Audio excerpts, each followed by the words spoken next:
علامہ حضرت عباس کی زیارت کرائی جائے گی اور ہماری کی زیارت کرائی جائے گی. تمام لوگ تحمل کے ساتھ زیارت کریں. پر محمد وال محمد بلند تر سلام.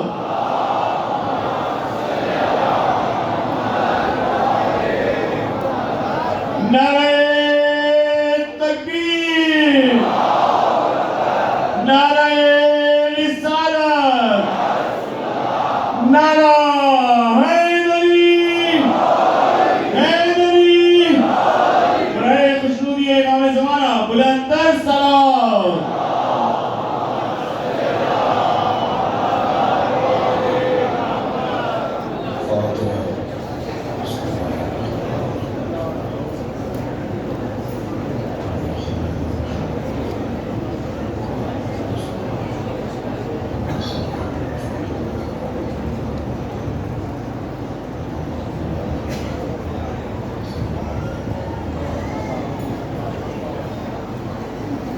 أعوذ بالله من الشيطان الرجيم. بسم الله الرحمن الرحيم.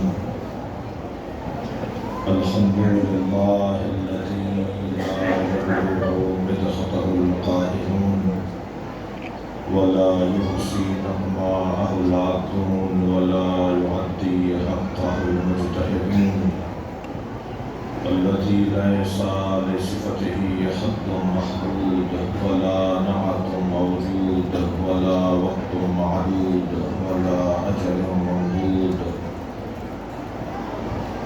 فطر الخلائق بقدرته ونشر الرياح برحمته. الصلاة والسلام على الرسول المسدد المصطفى الأمجد المحمود الأحمد سيدنا ومولانا ومولى الكونين جد الحسن والحسين وعلي والقاسم محمد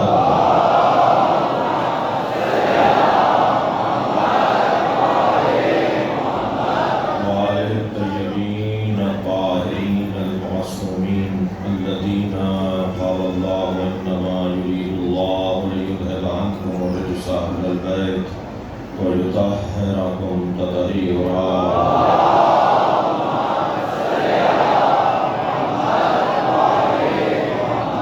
ولعنة الله عليهم أجمعين من يوم عداوتهم إلى قيام يوم الدين. أما بعد، قال الحكيم في قرآن الكريم: بسم الله الرحمن الرحيم. الذين يتبعون الرسول النبي الأمي الذي يجدونه مكتوبا عندهم في التوراة والإنجيل يأمرهم بالمعروف وينهاهم عن المنكر ويحل لهم الطيبات ويحرم عنهم الخبائث ويدع عنهم إصرهم الأغلال التي كانت عليهم فالذين آمنوا به وعذروه ونصروه واتبعوا النور الذي أنزل معه أولئك هم المفلحون. صلى الله عليه وسلم.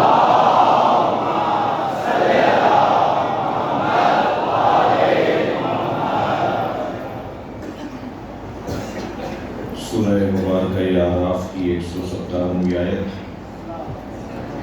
اور خمسہ مجالس کی یہ آخری نشست. اللہ کی بارگاہ میں دعا گو ہوں آپ سب کے لیے. ہر ایک کی حاجات، ہر ایک کے مسائل، ہر ایک کی ذات قدرگار کی بارگاہ میں طفیل شہداء کربلا اور سید الشہداء علیہ السلام دعا گو ہوں کہ اللہ آپ سب کی اور ہمارے المصطفیٰ اسکاؤٹس، بی بی معصومہ قم گرلز اسکاؤٹس، پیام اسلامی فاؤنڈیشن جن کے بچوں نے روزانہ قرآن کی تلاوت آغاز مجلس میں کی، اور حیدرآباد کے لیے خاص طور پر یہ ایک اللہ کی نعمت ہے قاریان قرآن اور حافظان قرآن کے حوالے سے جو ادارہ فعال ہوا ہے. اسی طرح فیصل احباب ہے ایگو ساؤنڈ کے دوست، پولیس کے اہلکار، رینجرز، حفاظتی ادارے اور کے جو خاموش اور غیر مرئی ہے نظر نہیں آتے، اپنا کردار ادا کر رہے ہوتے ہیں۔ اور یہ مجالس، یہ خمسے یا عشرے جو اتنے سچ کر ہوتے ہیں، اتنے اہتمام سے ہوتے ہیں، یہ اس کے پیچھے بہت ساری توانائیاں ہوتی ہیں۔ وہ سب افراد اور وہ اسٹال لگانے والے ہمارے بچے، یہ سوشل میڈیا کی مختلف ادارے، اور اسی طرح آخر میں لشکر عباس کے تمام انجمن لشکر عباس کے تمام احباب، اور جن لوگوں نے پہلی مجلس سے اب تک سوستانی کی، سلام پڑھا، اپنا نیا کلام لا کر سنایا، اپنی خوشگوئی سے اور لہن داؤدی سے ہمیں مستفید کیا، ان تمام احبابوں جو میرے ذہن میں نہیں بھی ہے، اگرچہ کوشش کی ہے کہ سب کو یاد رکھا جائے، ان تمام احباب کی توفیقات خیر میں اضافے کے لیے، حاجات کی برحمری کے لیے، ان کی مرحومین کی مغفرت کے لیے، آپ سب کے لیے اللہ کی بارگاہ میں دعاؤں کی قبولیت کے لیے گزارش کروں گا، مکمل توانائی کے ساتھ، انتہائی خضوع و خشوع کے ساتھ بلند تر صلوات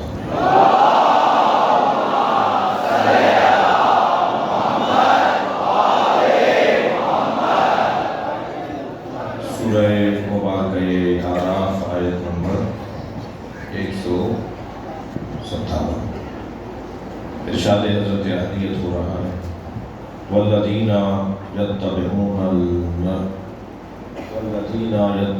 الرسول النبی الأمی، وہ لوگ جو رسول نبی امی کی اتباع کرتے ہیں، الذین یتبعون الرسول النبی الأمی، وہ لوگ کہ جو رسول نبی امی کی اتباع کرتے ہیں۔ کون رسول نبی امی؟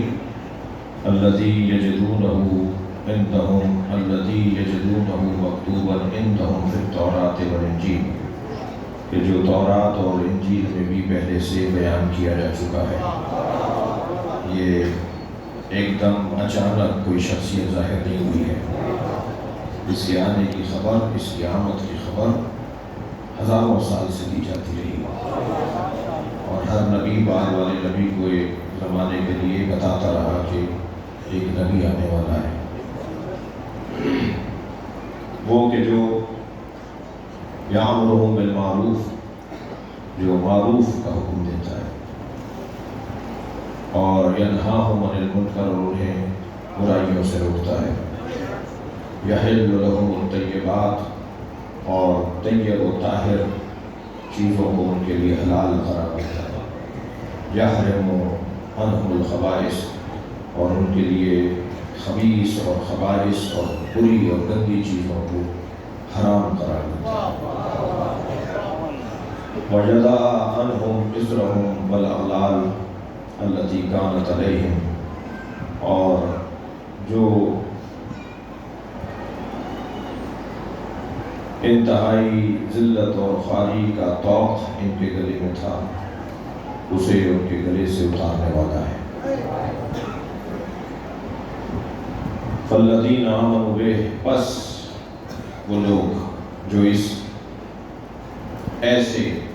نبی پر، ایسے نبی پر، ان صفات اور ان کردار اور ان اعمال کو انجام دینے والے نبی پر ایمان لائے، فَالَّذِينَ آمَنُوا بِهِ، پس وہ لوگ کہ جو اس نبی پر، کہ جس میں یہ صفات ہیں کہ جو تورات اور انجیل میں پہلے سے بیان ہو چکا، جو امر بالمعروف و نہی عن المنکر کرتا ہے، جو حلال چیزوں کو اور حرام چیزوں کو آشنا کرتا ہے، بتاتا ہے کہ یہ حلال ہے، یہ حرام ہے، جو طوق ذلت کو گردنوں سے اتارتا ہے، جو بھی فَالَّذِينَ آمَنُوا بِهِ اس پر ایمان لے کر آئے، وَعَدَّرُوا، اور اس کی حمایت کرے، وَنَصَرُوا، اور اس کی مدد کرے، وَاتَّبَعُوا النُّورَ الَّذِي أُنزِلَ مَعَهُ، اور اس نور کی پیروی کرے جو اس کے ساتھ نازل ہوا ہے۔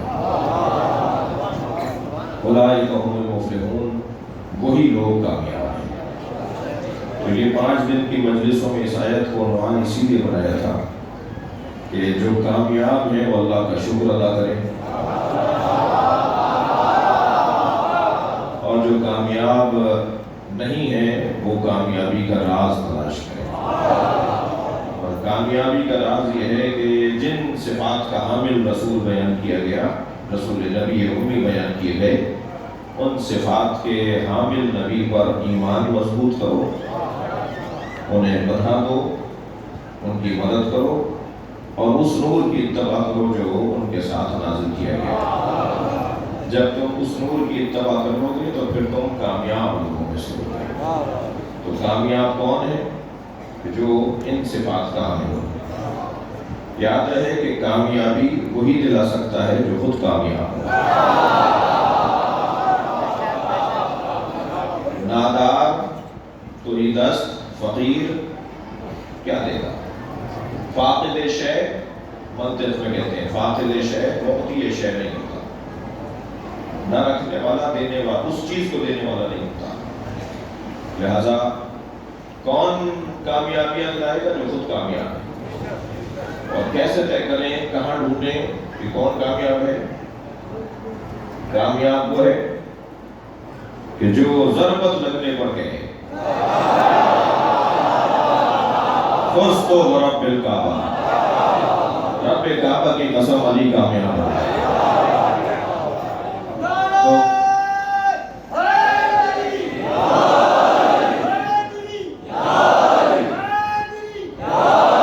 کامیاب شخصیت اور اس کی بارگاہ میں ہم حاضر ہیں۔ کل کی مجلس سے آج کے بیان کو یوں متصل کروں گا کہ نبی مکرم نے ہمیں قرآن اور علی جیسا ہدیہ دیا ہے۔ اللہ کا کرم ہے کہ ہم اہل قرآن میں سے بھی ہیں، اور ہمارے دل و زبان پہ علی کا نغمہ بھی ہے۔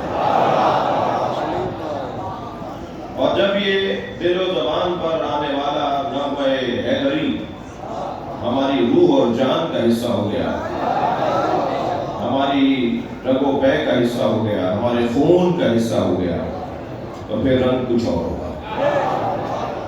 اتنا بڑا مجمع ہے، باہر اندر بالائی منزلوں میں شاہراہ پر مسلسل ایک بڑی تعداد ہر دن کی طرح آج بھی کسی کا عقیدہ کسی جیسا نہیں،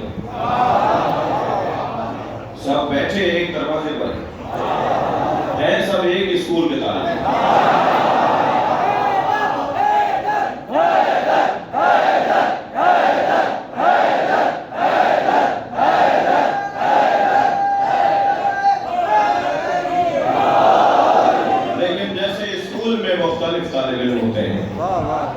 کوئی کسی درجے میں ہوتا ہے، کوئی کسی کلاس میں ہوتا ہے، اور ایک کلاس میں بھی ہو تو کوئی پیچھے بیٹھتا ہے،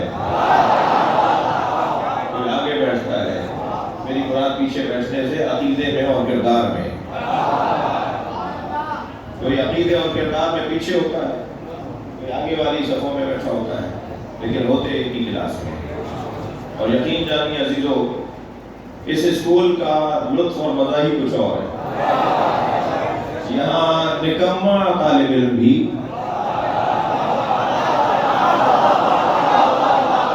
نامراد نہیں ہے،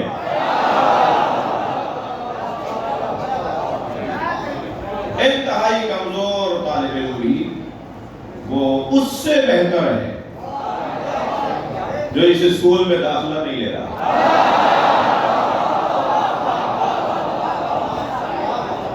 بہت اس ایک جملے کے پیچھے میرے پاس احادیث ہے، یہ بات تو یہ اپنی جیب سے نہیں کرتا، ایسی جیب میری ان چیزوں کے لیے نہیں ہے۔ حقیقت ہے کہ اگر اس اسکول کا طالب علم نکمہ بھی ہو اور محنتی نہ بھی ہو، تب بھی اس سے اچھا ہے جو کسی اور اسکول میں۔ اور میرے حساب سے بات کیا ہے کہ حدیث کی روشنی میں جائز ہی نہیں ہے کسی اور اسکول میں داخلہ لینا۔ جو میں ہدیہ کرنے جا رہا ہوں مجمع سنی شیعہ کا ہے، اور سب علی کے چاہنے والے بیٹھے ہیں، سب اہل بیت کے مرید بیٹھے ہیں۔ عزیزان گرامی، وہ شخص اس دنیا میں اور اس آخرت میں شرمندہ رہے گا جو علی سے دور ہے.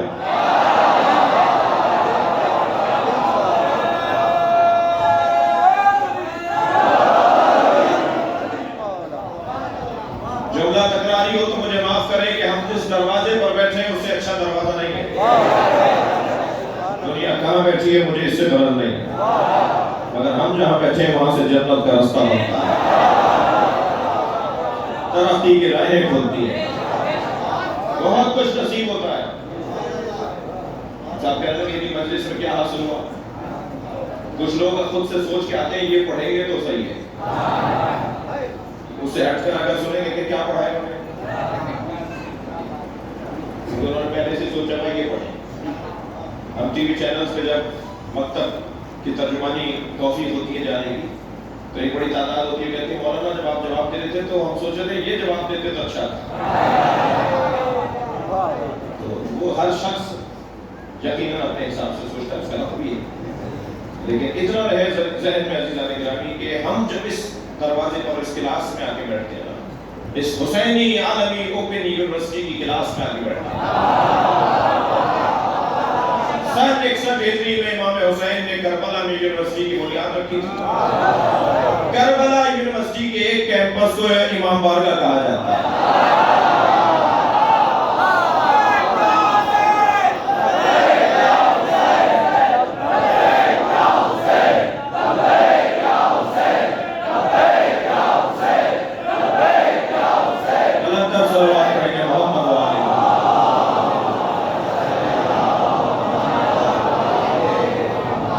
شہر میں جو 50 امام بارگاہ ہیں یہ سب امام حسین کی یونیورسٹی کے کیمپس ہیں.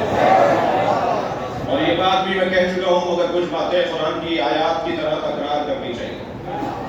قرآن کی بہت ساری آیات تکرار ہوئی ہیں، کچھ باتوں کو بار بار کرنے کی ضرورت ہے. ان میں سے ایک بات یہ کہ اگر اسکول میں ٹیچر اچھا نہ ہو تو اسکول بند نہیں کرتے، ٹیچر تبدیل کرتے ہیں. گزارش کریں بانیان خطبہ و ذاکرین سے کہ موضوعاتی مجالس ہوں، کوئی بات ہو، کوئی بات لے کر آئیں. ایک مجلس کے اندر اہل بیت کے فضائل بھی ہوں، آخر میں مصائب کا بیان بھی ہو، کہیں درمیان میں اخلاقیات کا پیغام بھی ہو، ہمارے حالات حاضرہ کا حل بھی ہو، ہمارے گھریلو مسائل اور الجھنوں کا حل بھی ہو، جوانوں کی تربیت کا پیغام بھی ہو، بزرگوں کے احترام کا خیال بھی ہو، علماء کی تعظیم کا آغاز بھی ہو، حفظ مراتب کا خیال بھی رہے. یہ 1 گھنٹے کی گفتگو نہیں ہو، ہفتے بھر کا مواد.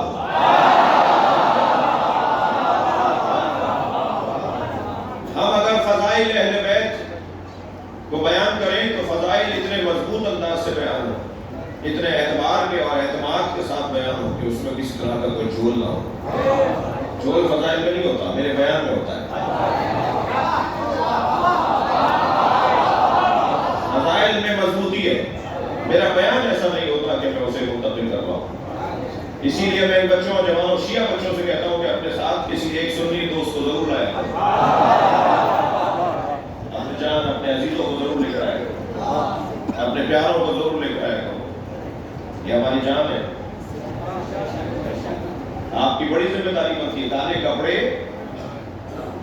عزادار ہونے کی جہاں نشانی ہے، وہاں حسین کے ذکر کے سفیر ہونے کا پیغام ہے. لہذا سفیر ذکر حسین وہ پہنچائے امام حسین کا پیغام. ایک صاحب کہنے لگے کہ بہت سارے لوگ بات تو مان نہیں رہے، سمجھ نہیں رہے، لے نہیں رہے. میں نے کہا جی ہم دے نہیں پا رہے، ہم سمجھا نہیں پا رہے. چڑھا کر، چٹکی بھر کر، تنقید کر کے، جی لاکھ گھوسا مکہ مار کر کسی کو بات نہیں سمجھائی جاتی. پیار سے بات سمجھائی جاتی، محبت سے بات سمجھائی جاتی. لڑکا کبھی بھی بات اچھی نہیں ہوگی. اخلاقیات کی بہتری، رویوں کا اچھا استعمال، جملوں کا انتخاب اور پیار کے ساتھ بات کرنا. جادلہم باللتی ہی احسن، تکرار بھی ہو، بحث بھی ہو، تو پھر احسن اور پیارے اور اچھے انداز میں۔ عزیزان گرامی، صرف مجلس کی بات نہیں کر رہا، آپ آفسوں میں ہیں، آپ بچے میرے جوان کالجوں میں ہیں، یونیورسٹیز میں ہیں، جہاں پر بھی آپ ہیں، آپ اپنے رویوں سے پوری یونیورسٹی کا غیر شیعہ پکار کے کہے ایسے ہوتے ہیں علی کے نوکر۔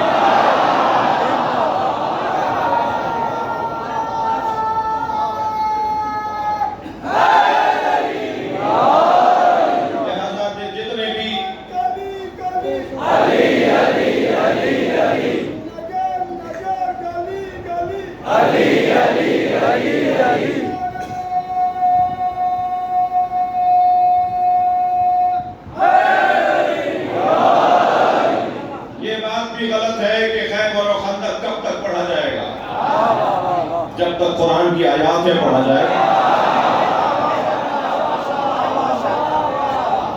یہ کیا بات ہوئی؟ ہم مجلس سننے گئے تھے، مولانا خیبر پڑھ رہے تھے، تو ہم کیا پڑھے تھے؟ ہم نہیں پڑھے۔ ہم گئے تھے مجلس سننے، مولانا خندق کی جنگ سنا رہے تھے، بہت ہو گیا خیبر و خندق، بھائی کچھ بھی نہیں بیان ہوا۔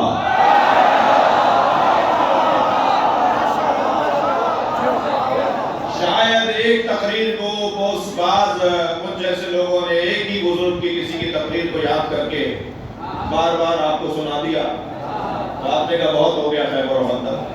خیبر و خندق بہت نہیں ہوا، وہ تقریر بہت ہو گئی۔ خیبر و خندق صرف پہلو بیان ہی نہیں ہوئے۔ ویسے آج ایک صاحب کہنے لگے اس سال آپ مولا علی کی جنگوں کا ذکر زیادہ کر رہے ہیں۔ میں نے کہا جی اس لیے کر رہا ہوں تاکہ 3 کمزوریاں شیعوں میں نہیں ہوتی۔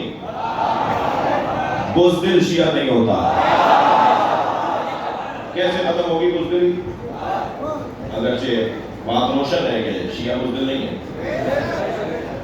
کسی کو بھی بزدل نہیں ہونا چاہیے، دشمن بھی ہو تو شجاع۔ پاکستان میں ہمارا کوئی دشمن نہیں ہے، جنہوں نے پاکستان کی دیواریں کالی کی ہیں وہ ہمارے دشمن نہیں ہے، جنہوں نے تکفیری نعروں سے ماحول خراب کیا وہ ہمارے دشمن نہیں ہے۔ دشمن کو بہادر ہونا چاہیے، شجاع ہونا چاہیے۔ شیعوں کو بدنام کرنے کے لیے قرآن چلانے والے سے زیادہ تو بزدل کوئی ہے ہی نہیں۔ راجہ بازار سن ہے راولپنڈی، اسی مسلک کے جن کے اس مسلک کا مدرسہ تھا، کالے کپڑے پہن کر آئے، اپنے بچے بھی مار دیے، قرآن بھی جلا دیے کہ کسی طرح شیعہ شرمندہ ہو جائے۔ پاکستان میں 150 سے زیادہ صالحات رپورٹیں نہیں آئی، ہمیں نہیں بتایا گیا کہ ہمیں کس نے مارا، وہ کون سے مال خانے سے لائے گئے لوگ تھے جو مارنے کے بعد اور کارروائی کرنے کے بعد دوبارہ مال خانے میں جمع ہو گئے، ہمیں نہیں بتایا گیا۔ صرف ایک ہی واقعے کی طرف نشاندہی کی گئی، کیسا ہوا تھا، ہمیں کئی سال تک شرمندہ کیا جاتا رہا۔ میرے بچوں اور جوانوں، اللہ پر بھروسہ کرو، اللہ پہ توکل کرو۔ یہ جو ابھی پچھلے دنوں پاکستان میں فرقہ واریت کا ماحول بنایا گیا، یہ بھی کھولے گا کہ ریال کہاں سے آئے تھے، یہ بھی کھولے گا کہ کون ان کے پیچھے تھا۔ ہمارے لیے تو کوئی نئی بات نہیں تھی، البتہ اس پورے دور میں کچھ چیزوں کا پیغام ہمیں ملا ہے، کچھ چیزیں ہم نے سیکھی ہیں، کسی سے نہیں، زمانے سے۔ مولا علی فرماتے ہیں زمانے سے بڑا کوئی استاد نہیں، تو زمانہ استاد ہے، کوئی زمانہ استاد ہے، زمانے سے سیکھا جائے۔ دیکھا تو اس بھائی کو بہت دور سے ہے، ایک سلوات پڑھ رہا محمد اس سے بہتر اور بلند سلوات نبی کی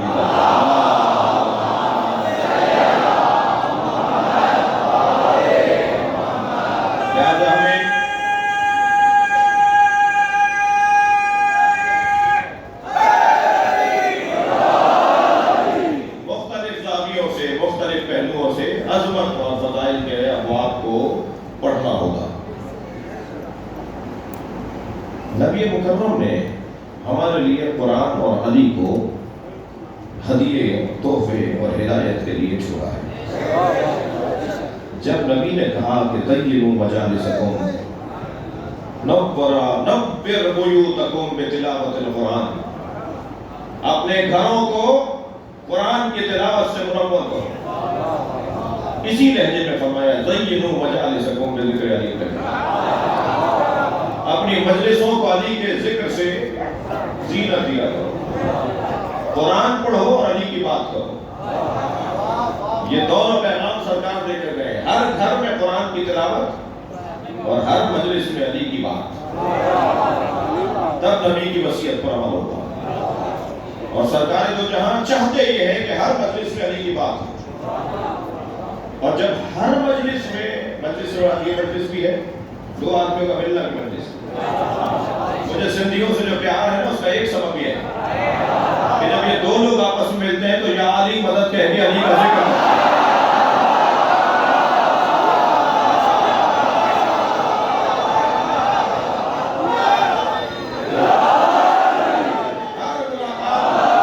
ہر ملاقات مجلس ہے، اور پیغمبر اکرم نے فرمایا اپنی مجلسوں کو علی کے ذکر سے زینت دیا، تو ہر ملاقات میں علی کی بات۔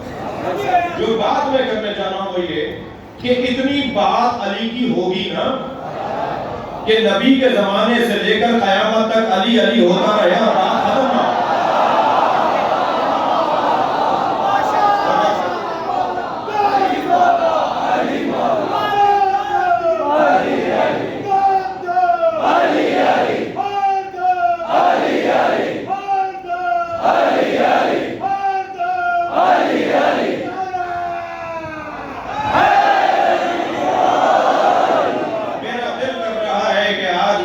میدان میں لے چلو،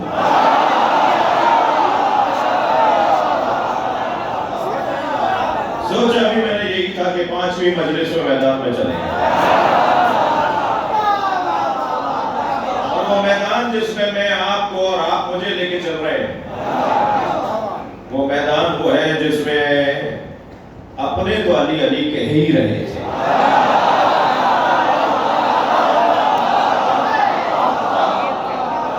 اس میدان میں کافر، مشرک اور منافق بھی علی علی کر رہے ہیں۔ اللہ خوب جانتا ہے کیسے علی علی کروائے۔ اللہ اس نام کو زبانوں پر حاکم دیکھنا چاہتا ہے، اللہ اس نام کو دماغوں پر حاکم دیکھنا چاہتا ہے۔ کچھ طہارت قلبی کی وجہ سے حاکم بنائیں گے، کچھ کہ یا آرو حمدان میں یمت یعنی، اے حارث حمدانی جو مرے گا مجھ علی کو دیکھے گا۔ مومن ام فاسق، مومن ام منافق، مومن ام کافر، مومن ہو یا منافق ہو، فاسق ہو یا کافر ہو یا مومن ہو، مجھے دیکھے گا۔ جو مومن مجھے دیکھے گا تو موت کی تنگی اور سختی آسان ہو جائے گی، اور کافر، منافق اور مشرک اور فاسق جب مجھے دیکھے گا تو مجھے دیکھ کر اسے پریشانی پڑ جائے گی۔ خاص طور پہ جو مولا علی کا نام سننا اور بولنا بدعت اور شرک اور کفر، انہیں سمجھ میں آئے گا کہ مرتے وقت کیا ہوگا، انہیں معلوم ہوگا کہ مرتے وقت اس نام کا لینے والا اور اس نام سے محبت کرنے والا کیسا، اور اسے نفرت کرنے والے کا کیا حال ہے۔ سبحان اللہ۔ جنگ بدر،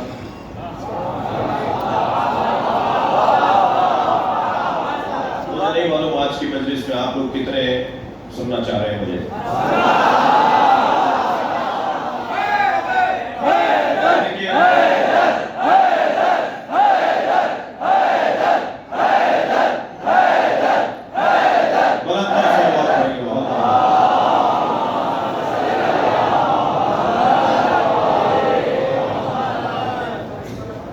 جو لوگ ذرا تنگ بیٹھے ہیں اپنی اس تنگی کو آج برداشت کر لیں تاکہ قبر میں وسعت ہو جائے۔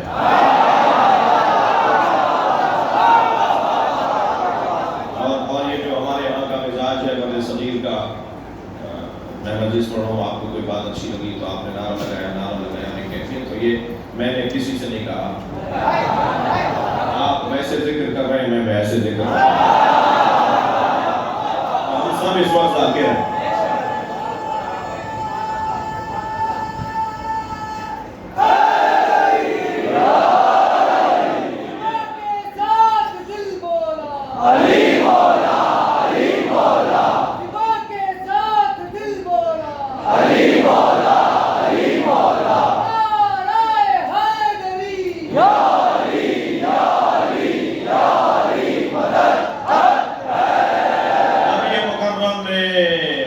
مکہ المکرمہ سے ہجرت کی، مدینہ منورہ تشریف لائے۔ مکہ مدینہ یہ دو سرکار کے شہر، سرکار مکی بھی ہے، مدنی بھی ہے۔ اور یاد رہے کہ ہر شخص کے، کسی بھی شخص کے دو وطن ہو سکتے ہیں، آپ دو وطنوں میں نماز پوری پڑھ سکتے ہیں۔ ایک ہمارا آبائی گھر، ہمارا گاؤں، اگر ایک دن کے لیے بھی گئے تو وہاں 4 رکعت ہی پڑھیں گے کیونکہ ہم اپنے وطن ہیں، اور ایک وہ وطن جہاں ہم اپنے کام یا اپنی غرض کی وجہ سے طے کر لیا ہم نے کہ ہم یہیں ہی رہیں گے، یہاں ہی رہیں گے، وہ بھی دوسرا وطن ہو سکتا ہے، تیسرا وطن ہمارا نہیں ہو سکتا۔ 6 مہینے کہیں رہ لیے، مکان وہاں پر ہے، کسی کے 25 شہروں میں مکان ہو تو 25 وطن تھوڑی ہوں گے، پراپرٹیوں سے اور مکانوں سے وطن نہیں بنتا، قصد سے اور ارادے سے وطن بنتا۔ میں ارادہ کر لوں کہ مثلا حیدرآباد میرا وطن، میں ارادہ کر لوں کہ مثلا خیرپور میرا وطن، تو میرے 2 وطن ہو سکتے ہیں، تیسرا وطن میرا نہیں ہوگا۔ وہاں میں اگر 10 دن کا قیام کروں گا تو نماز میری پوری ہوگی اور روزہ ہوگا، اور اگر 10 دن سے کم کا قیام ہے، قصد عشرہ نہیں ہے، تو پھر وہاں میں نماز قصر پڑھوں گا، 4 رکعت 2 رکعت پڑھوں گا، اور روزہ مجھ پر فرض نہیں ہوگا اس وطن میں، اس شہر میں جو میرا وطن ہے۔ تو کیوں یہ ساری بحثیں کیوں ہیں؟ اس لیے کہ نبی کے بھی 2 وطن، ایک مکہ ایک مدینہ۔ مکے میں جو لوگ نبی کے ساتھ تھے اور مدینے آئے وہ مہاجر کہلائے، اور جو مدینہ منورہ میں استقبال کرنے والے تھے، اپنے گھروں کے دروازے کھولنے والے تھے، پیار اور محبت دینے والے تھے، وہ انصار کہلائے۔ یا مسلمانوں کی تاریخ میں مہاجر ہیں یا انصار ہیں۔ جب شام سے خط مولا علی کو آیا کہ میں بھی بڑے باپ کی اولاد، آپ بھی بڑے باپ کی اولاد، آپ کے دادا بھی بڑے اور میرے دادا بھی سردار، تو میرے مولا نے فرمایا خبردار مجھ سے مقایسہ نہ کرو، نہ تم مہاجروں میں ہو نہ انصار میں ہو، انتم بنو الطلقاء، تم تو طلقاء میں سے ہو، آزاد شدگان جنہیں میرے نبی نے آزاد کیا تھا۔ گناہ کرنے پر معافی سزا کو معاف کرتی ہے، گناہ ختم نہیں ہوتا۔ توجہ ہے؟ قتل کرنے کے بعد عدالت نے سزا سنا دی کہ اسے لٹکا دیا جائے، صدر منہ لے کر معاف کر دیا، تو کیا قتل معاف ہو گئے؟ قاتل تو رہے گا ہی۔ یہ قاتل ہے، اس کی سزا معاف ہوئی ہے۔ توجہ ہے؟ میرے مولا نے فرمایا تم تو نہ مہاجروں میں ہو نہ انصار میں ہو، تم تو طلقاء میں سے ہو، آزاد شدگان ہو، تمہیں تو رحم کھا کر معاف کیا گیا، رحم کی اپیل لینے والوں میں سے ہو، رحم کی اپیل کرنے والوں میں سے ہو۔ جی پہنچے سرکار، تو جتنی بھی جنگیں سرکار نے جن کا مقابلہ کیا وہ سرکار نے جا کر حملہ نہیں کیا، سرکار پر حملہ ہوا، مسلمانوں پر حملہ ہوا، اس لیے جتنی جنگیں ہیں وہ سب مدینے کے قریب لڑی گئی۔ اگر نبی نے حملہ کیا ہوتا تو مکے کے قریب ہوتی، یہ گئے ہوتے لڑنے کے لیے، وہ آئے تھے لڑنے کے لیے، یہ تو صرف اپنے شہر سے باہر نکل کر گئے دفاع کرنے کے لیے۔ ان جنگوں میں سب سے پہلی جنگ پہلے ہی سال 80 جنگوں کا سامنا کرنا پڑا، آپ ذرا 11 برس کی زندگی اور 80 جنگیں، ایسا لگتا ہے کہ ہر مہینے ایک جنگ تیار، اتنا اذیتیں پہنچائی گئی۔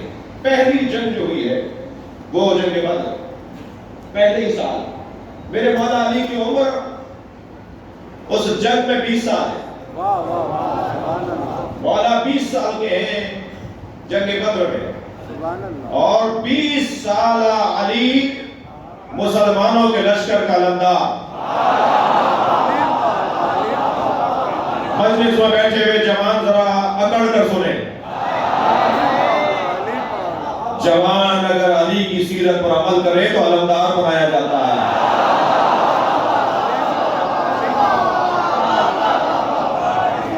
نہ یونیورسٹیاں جوانوں کے بغیر چل سکتی ہیں، نہ اسکولوں میں جوان کے بغیر تصور تعلیم ہے، اور نہ ہی مملکت بغیر جوانوں کی صلاحیتوں کے چل سکتا ہے، اور نہ ہی نمازوں میں مزہ بغیر جوانی کے ہے، اور نہ ہی مجلسوں میں رنگ بغیر جوانی کے ہے، اور نہ ہی جلوسوں کی رونق بغیر جوانی کے ہے۔ یہ جوان اللہ کو بڑا عزیز ہے، یہ جوان اللہ کو بڑا عزیز ہے۔ تمام تر گناہ کرنے کی صلاحیتوں کے بعد جب یہ وضو کر کے مصلی پہ کھڑا ہوتا ہے تو اللہ فرشتوں سے کہتا ہے ذرا زمین پہ دیکھو تمہیں کچھ نظر آیا؟ فرشتے اللہ سے کہتے ہیں یا اللہ ایک ستارہ چمک رہا ہے۔ اللہ کا جواب آتا ہے یہ ستارہ نہیں ہے، یہ وہ میرا بندہ ہے جو گناہوں کی صلاحیتوں کے باوجود میرے آگے سجدہ کرنے کھڑا ہوا ہے۔ مجھے وہ جوان بہت عزیز ہے، اللہ کہہ رہا ہے مجھے وہ جوان بہت عزیز ہے جو تمام تر صلاحیتوں کے باوجود اپنی منفی صلاحیتوں کو ختم کر کے ان کو نظر انداز کر کے میری بارگاہ میں حاضری دیتا ہے۔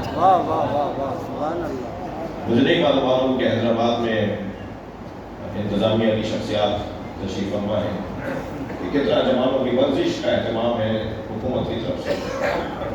یہ ڈھیلا ڈھیلا ٹیڑھا ٹیڑھا چلنے والا جوان، یہ کمر جھکائے ہوا جوان، یہ کمزور اور ناتوان جوان ملک کی جوانی کو کھا جائے گا۔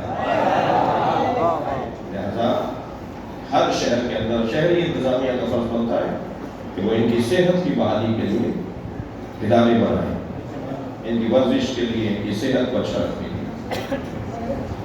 اور اگر خدا نخواستہ ریاست کی بے توجہیاں جیسے بہت سی چیزوں میں ہیں یہاں بھی ہو تو پھر میں برادری سے کہوں گا، جیسے ہمارے کراچی کے خواجہ برادران نے، پنجاب کے شیخ برادران نے اپنی برادریوں کے لیے اپنے جوانوں کی ورزش اور صحت کا انتظام کیا ہوا ہے، تو برادریاں بھی یہ کام کریں، جوانوں پر توجہ دیں، جوانوں کو مصروفیت، مثبت مصروفیت دینے کی ضرورت ہے۔ اس کا خون کہتا ہے کہ کچھ کرے، اور قوم کے نمائندگان اسے کچھ کرنے کے لیے کام نہیں دے رہے، تو پھر اس کو کبھی کوئی قوم پرست جماعت اغوا کرے گی، اسے کبھی پھر کوئی دہشت گرد جماعت اغوا کرے گی، پھر اسے کوئی لسانی جماعت اغوا کرے گی، پھر اس کے ذہنوں کو اغوا کیا جائے گا۔ تو اس سے پہلے کہ کوئی اور اغوا کرے، اسے وہاں لے آؤ جہاں کے لیے بنایا گیا ہے۔ کلمات پڑھیں گے محمد و آل محمد۔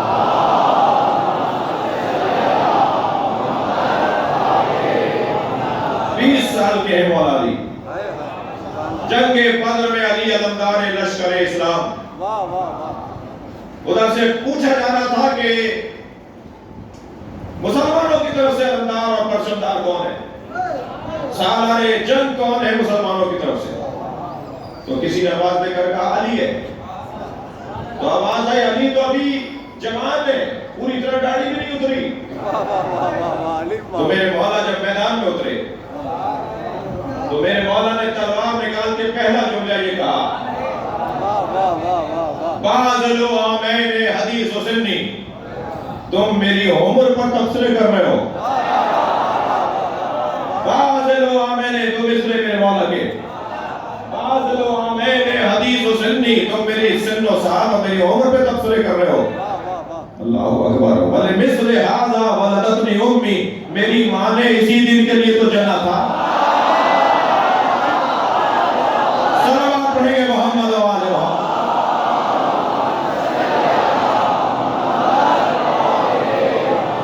اور جنگ بدر میں جب میرے مولا اترے ہیں تو علی نے اس جنگ میں 18 سرداروں کو مارا.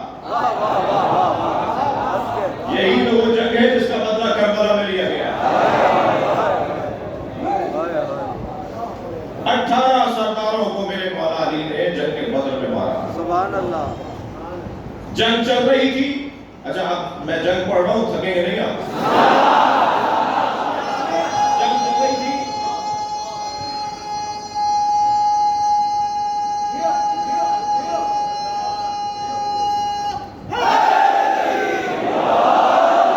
ایک مرتبہ خبر آئی کہ بدر میں مشرکین مکہ ایک کرائے کا قاتل لائے. میں تو ایسی مجلس پڑھتا ہوں. مولانا کرائے کے قاتل کی اصطلاح تو آج کی ہے, اور وہ بھی پاکستان میں ہی سنی ہے. تو یہ آپ وہاں کہاں لے گئے اس اصطلاح؟ جنگ بدر میں کرائے کا قاتل کیا مطلب ہے اس کا؟ یہ اصطلاح اس زمانے میں نہیں تھی, مگر انسان تو اسی مزاج کا ہے. انسان تو نہیں بدلتا, اصطلاحیں بدلتے ہیں, جملے بدلتے ہیں, طریقے بدلتے ہیں, مگر انسان نہیں بدلتا. تو جیسے آج کے رائے کے قاتلوں کو اسے پتہ ہی نہیں ہوتا, اسی ایک ہی بندوق سے وہ شیعہ کو بھی مار کے آتا ہے, اسی سے وہ سنی کو بھی مار کے آتا ہے. بعد میں پوچھا جاتا ہے تم نے کس کو مارا تھا؟ مجھے اس سے غرض نہیں, مجھے کہا تھا 50,000 روپے دے کے یہ تصویر ہے, یہ آدمی ہے, یہاں رہتا ہے, اور میں مار کر آ گیا. بھائی تمہارا عزیز تھا, تمہارا رشتہ تھا, تم بھی تو کسی مقصد مقصد کے ہو گئے. کتنے ہی لوگ اس ملک کے اندر ایسے پکڑے گئے کہ جو اپنے ہی مکتب اور مسلک کے لوگوں کو مار کر آئے. اور یاد رکھیے ظالم کا کوئی مسلک نہیں ہوتا, ظالم کا کوئی مذہب نہیں ہوتا. ظالم ظالم ہوتا ہے جو پیسے کی خاطر کسی کی جان لے لے. جی وہ آدمی نہیں, وہ انسان نہیں, وہ جانور ہے. بلکہ قرآن کہہ رہا ہے یہ جانور سے بھی مسئلہ ہے. بچ کے رہیے, ہوشیار رہیے, متوجہ رہیے. یہ کرائے کے قاتل اس جنگ میں بھی نوفل بن خبیلہ نامی ایک پہلوان, ایک تلوار باز, ایک نیزہ باز, ایک تیر انداز, اور اتنا داؤ پیچ جاننے والا خطرناک جنگجو تھا کہ وہ ایک وار سے گھوڑے کی 4 ٹانگیں کاٹ دیتا تھا, وہ ایک وار سے 3 آدمیوں کے گلے اتار دیتا تھا. عجیب انداز تھا اس سے لڑنے کا. اسے پیسے دے کر کے اتنے پیسے ملیں گے ہمارے ساتھ چلو. سرکار کو معلوم ہوا کہ یہ نوفل بن خبیلہ کو ملا ہے. تو حضرت نے ایک مرتبہ اپنے دونوں ہاتھوں کو اٹھا کر کہا اللہم اکفنی نوفلا, یا اللہ ہمیں نوفل سے محفوظ رکھ, میری امت کو, میرے لوگوں کو, میرے مجاہدوں کو نوفل سے محفوظ رکھ. میرے مولا نبی نے یہ کہہ دیا. جنگ چل رہی تھی. جنگ چلتے ہوئے کچھ دیر گزری کہ سرکار نے ایک مرتبہ مشرکین کے لشکر کو دیکھتے ہوئے کسی کو تلاش کرنا چاہا. تو کچھ فاصلے سے مولا علی کی آواز آئی, یا رسول اللہ کچھ دیکھ رہے ہیں؟ تو حضرت نے فرمایا من لہو علم بنوفلا, کسی کو نوفل کی خبر ہے؟ تو مولا نے وہیں سے آواز دے کر کہا یا رسول اللہ میں نے اسی وقت مار دیا تھا.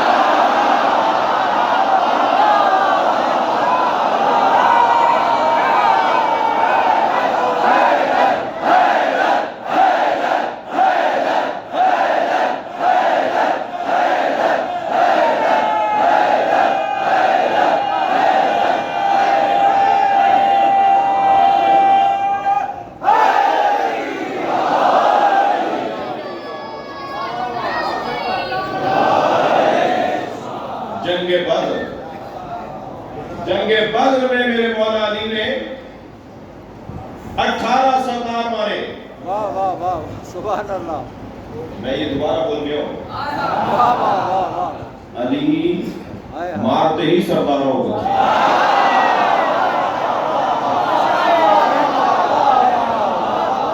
وہ جو ہزاروں کے قبیلے کے بیچارے مجبور لوگ آئے ہیں، انہیں کیوں معلوم؟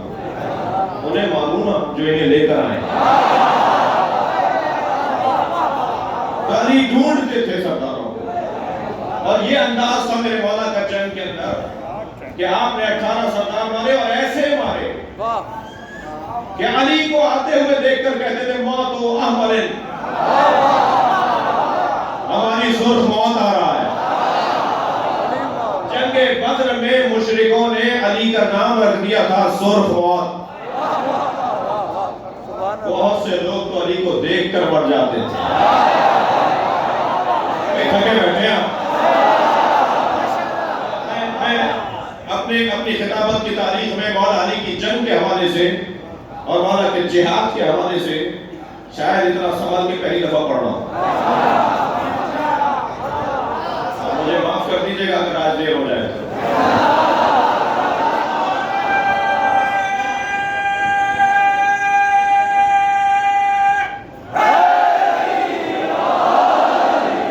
جنگ بدر میں جس انداز سے مولا لڑے ہیں اس کا بیان بہت ہی روشن ہے۔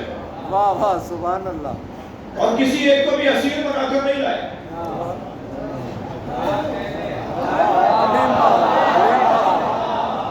بھائی علی کا جہاد سن رہے ہیں آپ؟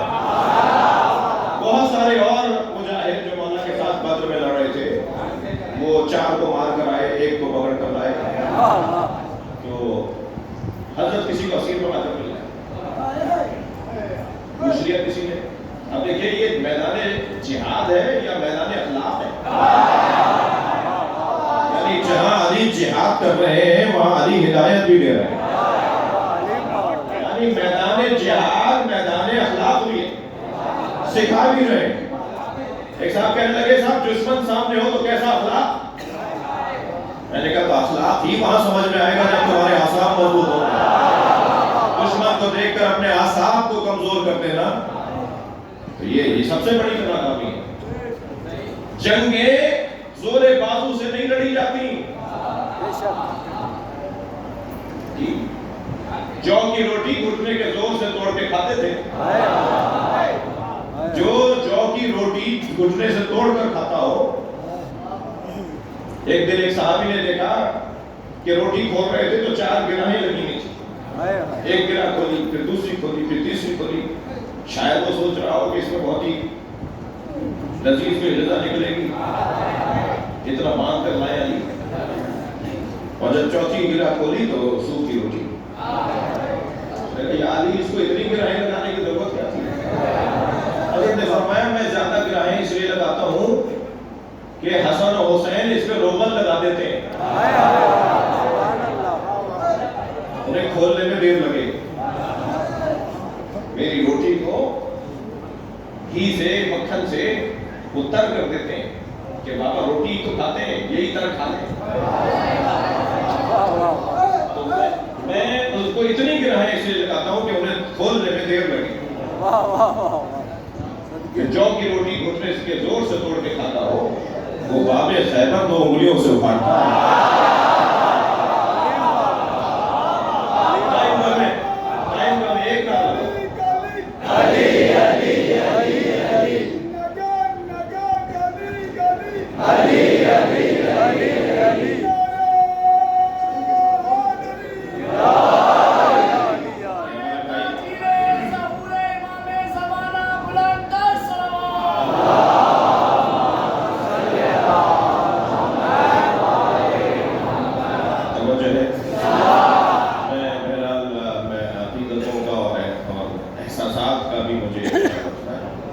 ہمارے بھائی آنکھیں بند کر کے نعرے لگاتے ہیں تاکہ کوئی دیکھے، انہیں کوئی نظر نہ آئے، تو کوئی کچھ کہہ ہی نہ سکے۔ تو ایک لگا دو تاکہ تمہیں بھی ثواب مل جائے، ہمارا بھی تھوڑا ٹائم بچ جائے۔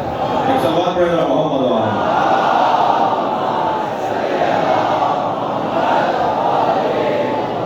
بات آگے بڑھے۔ جنگیں تلواریں زور بازو پر نہیں لڑی جائیں، تلواروں کا استعمال اعصاب کی بنیاد پر ہوتا ہے۔ اگر کسی کے اعصاب کمزور ہوں وہ تلوار اٹھائے گا کسی اور پر، لگے گی خود کو۔ اس لیے اعصاب کا مضبوط ہونا